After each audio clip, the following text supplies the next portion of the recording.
The airport security agent wrote on my boarding pass, "Don't get on this flight." I stared at the words, scribbled in blue pen on the corner of my boarding pass, my brain struggling to process what I was seeing. The security agent, a middle-aged black woman with kind eyes and graying hair pulled back in a tight bun, had just handed it back to me after checking my ID. "Excuse me, what does this mean?" I held up the boarding pass, pointing at the handwritten warning. But when I looked up, she was already waving the next passenger forward, her expression completely neutral, as if she hadn't just written something that made my heart start pounding. "Ma'am, I need to understand what this means. Why shouldn't I get on this flight?" I tried again, my voice rising slightly. She glanced at me briefly, and for just a second, I saw something flash in her eyes. Urgency, fear, maybe even desperation. But then her professional mask slammed back into place. "Sir, you need to move along. You're holding up the line." Her voice was firm, but not unkind. The businessman behind me was already getting impatient, checking his watch and sighing loudly. I stepped aside from the security checkpoint, my hands trembling as I examined the boarding pass more carefully. Flight 2847 from Chicago O'Hare to Seattle, departing at 3:15 p.m. I was supposed to be home by 8 p.m. for my son's birthday dinner. My wife Rachel had planned the whole thing. His favorite meal, a cake shaped like a dinosaur, all his friends from school. I'd been traveling for work all week and had promised I wouldn't miss it. But now, I was standing in the middle of the airport holding a boarding pass, with a cryptic warning written on it by a TSA agent who was now completely ignoring me. I looked back at her, but she was focused on checking IDs, her movements mechanical and efficient. There was no indication that she'd done anything unusual. Maybe I'd misread it? I looked at the boarding pass again. No, the words were clear. "Don't get on this flight." The handwriting was hurried, but legible. This wasn't a mistake or a smudge. Someone had deliberately written this warning.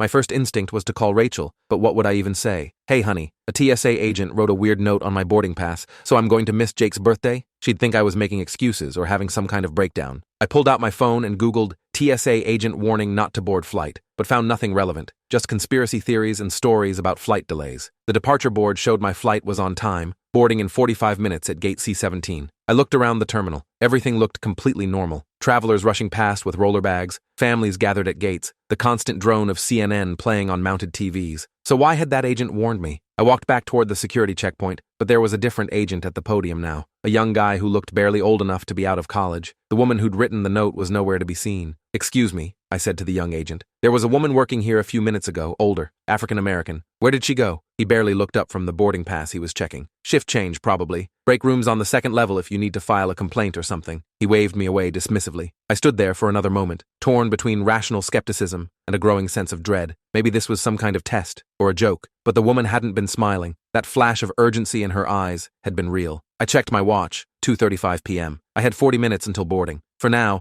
I needed to think this through logically. I'd been working 60-hour weeks for the past 2 months on a major software implementation project. I was exhausted, stressed, probably not thinking clearly. Maybe I was seeing patterns where there were none, reading too much into a random scribble that might mean nothing at all. But I couldn't shake the image of that woman's eyes, that moment of raw emotion before her professional mask returned. She'd been trying to tell me something without being able to say it out loud. Why? What did she know that I didn't? I found a seat near gate C-17 and tried to calm down. I pulled up my email to see if there was anything unusual about this flight. Nothing stood out, just the standard confirmation from United Airlines. I checked Twitter, searching for any mentions of Flight 2847 or Chicago O'Hare incidents. Nothing. At 2:50, they announced pre-boarding for Flight 2847. I watched families with small children and passengers needing assistance line up at the gate. Everything looked normal. The gate agent was smiling, making small talk with passengers. The pilot and co-pilot walked past me toward the jet bridge, both looking calm and professional, chatting about something that made them laugh. If there was something wrong with this flight, they clearly didn't know about it. I started to feel ridiculous. I was going to miss my son's birthday because of a note that probably meant nothing. Rachel would never forgive me. Jake would be devastated. I stood up and got in line with my Zone 3 boarding group, but as I handed my boarding pass to the gate agent, my hand was shaking. She scanned it without looking at the handwritten note and handed it back with a cheerful, "Have a great flight." I walked down the jet bridge, my heart pounding harder with each step. The flight attendant at the aircraft door greeted me warmly, pointing me toward my seat in row 23. I found my window seat and shoved my carry-on in the overhead bin. The middle seat next to me was empty, but a woman in her 60s took the aisle seat, immediately pulling out a thick paperback novel. She smiled at me politely before putting in earbuds. I buckled my seatbelt and stared at the boarding pass in my hands. "Don't get on this flight." What did she know? Was there a bomb on board? A hijacking planned? A mechanical issue with the plane? But if any of those things were true, why warn just me? Why not raise an alarm, evacuate the terminal, ground the flight? Unless she couldn't, unless telling anyone officially would somehow make things worse or put her at risk. My phone buzzed with a text from Rachel. "Still on time? Jake keeps asking when you're landing. We're all so excited." I looked at the message and felt a wave of guilt and confusion. I typed back, "Boarding now. See you at 8. Tell Jake I love him." but I didn't hit send. Instead, I stood up abruptly, startling the woman next to me. "Excuse me, I need to get out." She looked annoyed but unbuckled and stood, letting me squeeze past into the aisle. I grabbed my bag from the overhead bin and walked quickly back toward the front of the plane. "Sir, is everything okay?" The flight attendant who'd greeted me looked concerned.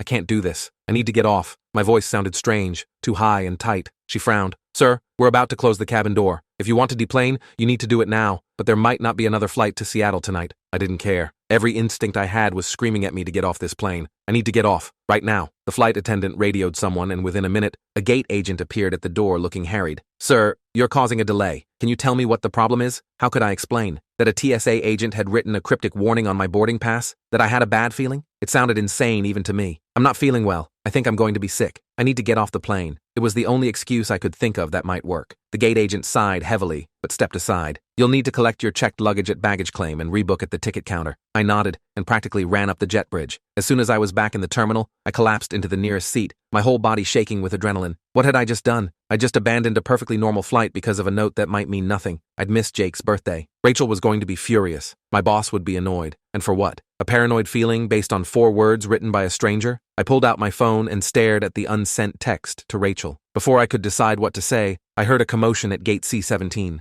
Raised voices, people backing away from the windows. I stood up and walked closer, my stomach tight with dread. Through the window, I could see emergency vehicles racing across the tarmac toward Flight 2847. Fire trucks, ambulances, police cars, all converging on the plane I'd just left. Passengers in the terminal were crowding around the windows, pointing and talking urgently. "What's happening?" I asked a man standing next to me. He was filming with his phone. "Not sure, but it looks serious. All these emergency vehicles just showed up." A gate agent's voice came over the intercom, trying to sound calm, but failing. "Ladies and gentlemen, please step back from the windows. We need everyone to remain calm and move to the seating area." But nobody was moving. Everyone was pressed against the windows, watching as firefighters in full gear approached the plane. Then I saw them, 2 figures being escorted off the plane by armed officers. They were in handcuffs. Even from this distance, I could see one of them was fighting, trying to pull away from the officers restraining him. The crowd around me was buzzing with speculation. Terrorists? Drunk passengers? But I knew. Somehow that TSA agent had known something was going to happen on this flight. She'd tried to warn me without being able to say it directly. My legs felt weak, and I sat down heavily. Airport security was now clearing the gate area, moving everyone back toward the main terminal. I went with the crowd, constantly looking over my shoulder at the scene still unfolding on the tarmac. I found a quiet corner and called Rachel. She answered on the first ring. "Are you in the air already?" My voice shook. "Rachel, I'm still at O'Hare. I got off the plane. Something's happening. There are police and fire trucks. They pulled people off in handcuffs." There was a long silence. "What do you mean you got off the plane? David, what's happening?" I looked at the boarding pass still clutched in my hand. A security agent wrote a note on my boarding pass telling me not to get on the flight. I almost ignored it, but something made me listen. "And now there's police everywhere." Rachel's voice got higher, more panicked. "A note? What kind of note? David, this doesn't make sense." I was trying to explain when a voice behind me made me jump. "Sir? Mr. David Cooper?" I turned to find a man in a dark suit with an FBI badge clipped to his belt. He was maybe 40, with short cropped hair and an intense gaze. "Yes, that's me. How did you know my name?" The agent gestured to a more private area. "I'm Special Agent Tom Bradford with the FBI. I need to ask you some questions about Flight 2847. I understand you deplaned before departure?" I nodded slowly. "Yes, but how did you—" Bradford pulled out a tablet and showed me a list of names. Mine was highlighted. "We're interviewing everyone who was booked on that flight but didn't board. You're one of only 3 passengers who got off before it was secured." He studied me carefully. "Can you tell me why you chose not to fly?" I showed him the boarding pass with the handwritten warning. A TSA agent wrote this when she checked my ID at security. I almost got on anyway, but something didn't feel right. Bradford's expression didn't change, but I saw his jaw tighten slightly. "Can you describe this agent?" I described her as best I could. African-American, maybe mid-50s, gray hair in a bun, kind eyes, but with an intensity that had unsettled me. Bradford made notes on his tablet. "Did she say anything to you beyond standard security protocols?" I shook my head. "No, she just handed back my boarding pass with that note. When I tried to ask her about it, she told me to move along. Then she disappeared. Shift change? Apparently." Bradford nodded slowly. "Mr. Cooper, earlier today, we received credible intelligence about a potential threat involving a flight out of O'Hare. We didn't have specific details. No flight number, no time. The TSA agent you described likely recognized something that made her believe your specific flight was the target." He paused. "Your decision to leave that aircraft potentially saved lives, including your own." He looked at me more intently. "We haven't been able to locate the TSA agent you described. None of the supervisors remember seeing someone matching that description working security this afternoon." A chill ran down my spine. "What do you mean? She was right there. Other people must have seen her." Bradford pulled up something on his tablet and showed me security camera footage from the checkpoint. I could see myself standing there, handing over my ID and boarding pass. But in the video, I was handing them to a young Hispanic man, not an older black woman. The timestamp showed 2:17 p.m., exactly when I'd gone through security. "That's impossible. That's not what happened. There was a woman there." Bradford put the tablet away. Mr. Cooper, I believe you experienced something. I'm just trying to understand what that was. He handed me his card. If you remember anything else, call me immediately. Don't talk to the media. Don't post about this on social media. Understood? After Bradford left, I sat in shock. Had I imagined the whole thing? But I knew what I'd seen. The woman had been real. The note had been real. So what had happened? Why wasn't she on the security footage? My phone rang. Rachel calling back. David, what the hell is going on?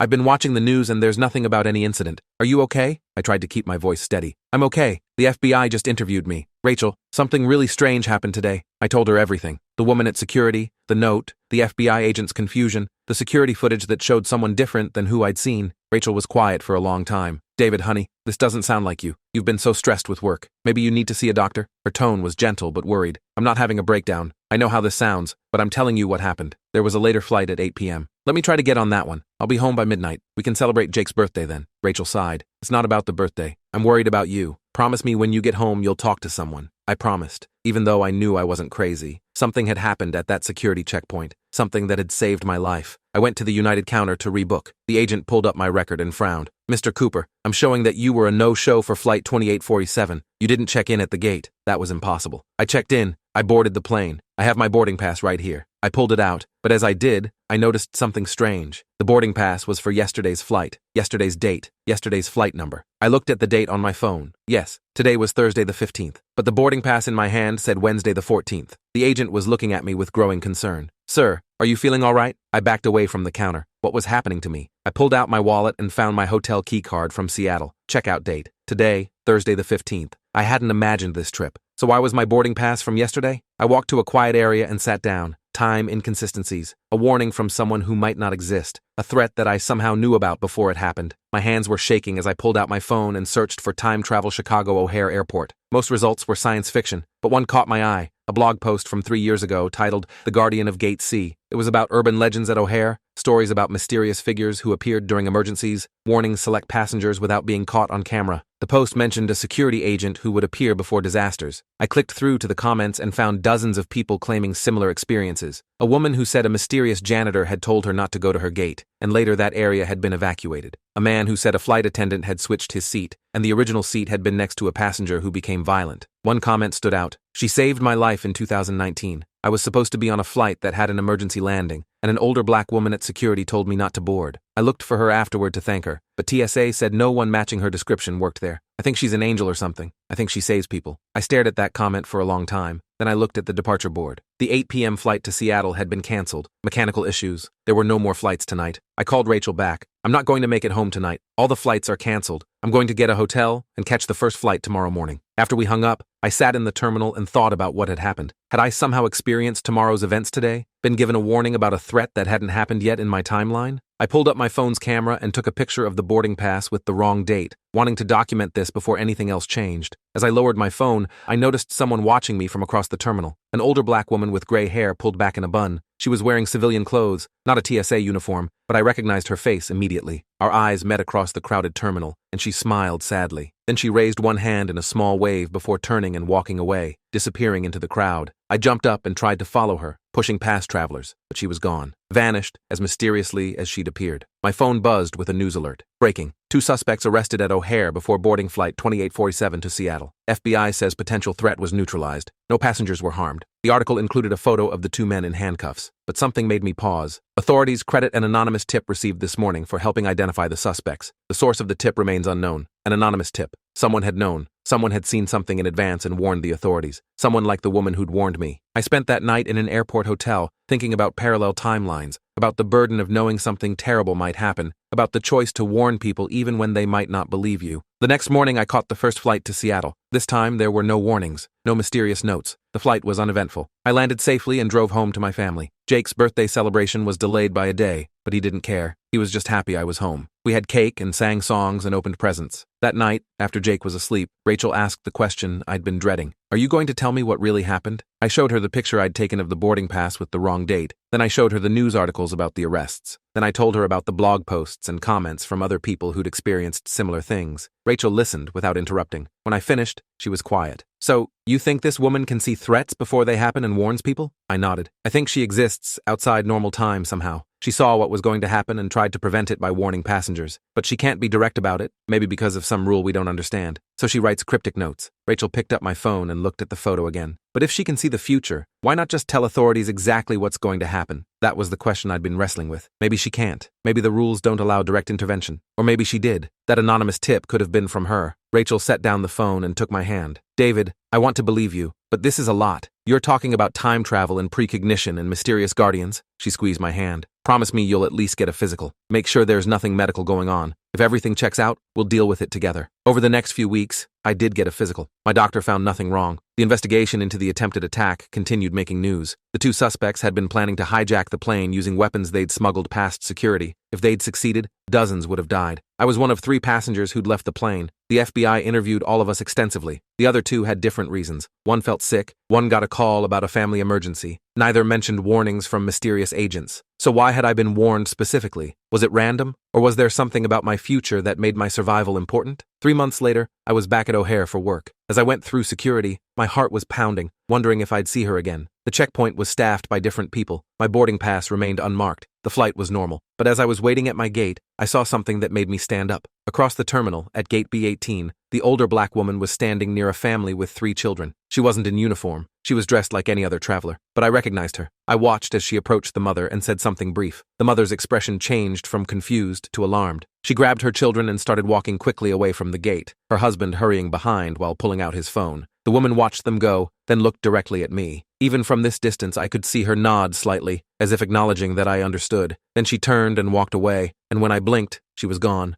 I checked the board later. Flight 1653 from Gate B18 to Denver had been canceled due to mechanical issues that could have caused catastrophic failure. The family with 3 children had gotten off the manifest before the cancellation was announced. They'd left the airport entirely. They didn't give interviews, but I knew. She'd warned them, just like she'd warned me. That night, I started documenting everything. I created an anonymous forum where people could share experiences of unexplained warnings at airports, train stations, anywhere people travel. The forum has hundreds of members now, each with their own story of a mysterious stranger who warned them away from danger. I've developed a theory based on these stories. She, or they, if there are multiple guardians, exists outside normal time. They can see multiple timelines, multiple possibilities, and they work to guide people away from the worst outcomes. But they have to be subtle. They can't directly prevent disasters, because that would break some rule of causality. They can only warn, only suggest, only hope that people will listen. Most people don't listen. Most people rationalize away cryptic warnings, get on the plane anyway. Sometimes nothing happens. Sometimes disaster strikes and it's too late. But a few people listen. A few people trust their instincts, or get scared enough to change their plans. And those people survive to tell stories that sound crazy to everyone else. I'm one of those people. I got off that plane because a woman who might not exist in our timeline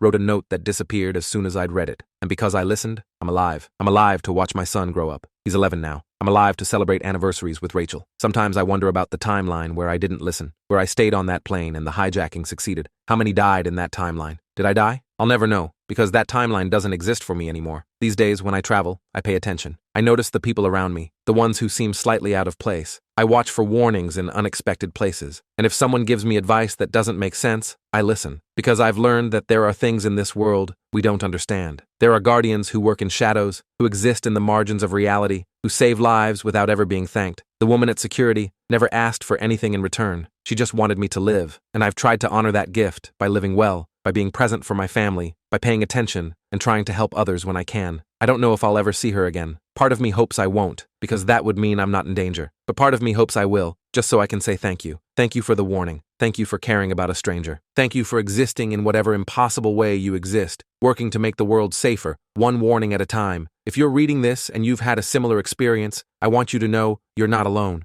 Trust those instincts. Listen to the warnings that don't make sense, because sometimes the universe is trying to tell you something that could save your life. That was intense. If this story got you thinking, drop a comment below. Hit that like button if you believe some warnings are worth listening to. Trust your gut. It might just save your life. Until next time, stay safe.